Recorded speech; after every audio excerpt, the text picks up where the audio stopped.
Hi everyone, welcome back to day 10 of my 100 days challenge. আজকে অনেকটা ব্যস্ত সময় কাটিয়েছি। প্রথমে স্টোরে গিয়ে কিছু মেন্স কালেকশনগুলোকে সর্ট করে নিলাম।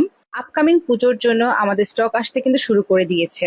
অনেকদিন আগেই এগুলো অর্ডার করা ছিল, বাট ডিসপ্যাচ করতে অনেকটা সময় লেগে যাচ্ছিল। আর যেহেতু এখন বৃষ্টি হচ্ছে, তাই ডেলিভারিটা একটু ডিলে করেই দিচ্ছে।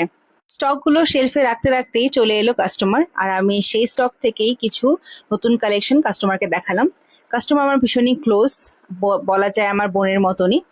তারপর ওকে দেখালাম যে কিছু কালেকশন, সেগুলো হচ্ছে মেন্সের পোলো টি শার্টের কালেকশন। এই যে ফার্স্ট পিসে দেখালাম সেটা হচ্ছে বাটনার চেন দুটোই থাকবে, এই স্টাইলটা এখন ট্রেন্ডে আছে। ওকে আমি যতই টি শার্ট দেখাচ্ছিলাম ও ততই পছন্দ হচ্ছিল। তারপর ও বেশ কয়েকটা টি শার্ট সিলেক্ট করলো। আর দেখো এই ইয়েলো টি শার্টটা, এটা এতটাই সুন্দর ছিল আর এত ব্রাইট ছিল যে ও যার জন্য সিলেক্ট করেছে যে ওগুলো নেবে, তাকে ভীষণ মানাচ্ছিল।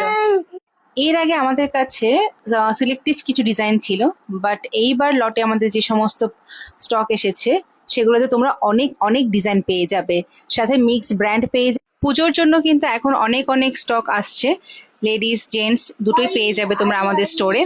আমি ভাবছি এখন থেকে লাইভ করে তোমাদেরকে সব টি শার্ট বা যে কালেকশনগুলো আমাদের স্টোরে আসবে সেগুলো দেখাবো। তো তোমরা কারা কারা লাইভ দেখতে চাও আমাকে অবশ্যই কমেন্ট করে জানাবে। আর তোমাদের যদি কোনো সাজেশন থাকে যে হ্যাঁ এই সিলেক্টিভ আইটেমটা আমাদের এনে দিতে হবে, তাহলে আমাদেরকে পুজোর এখন অনেক দিন বাকি আছে, এখনো যদি আমাদেরকে অর্ডার দিয়ে দাও আমরা আনার চেষ্টা করব। তো এই হচ্ছে আজকের ডে 10, দেখা হচ্ছে ডে 11-এ। ততক্ষণ ভালো থেকো, সুস্থ থেকো।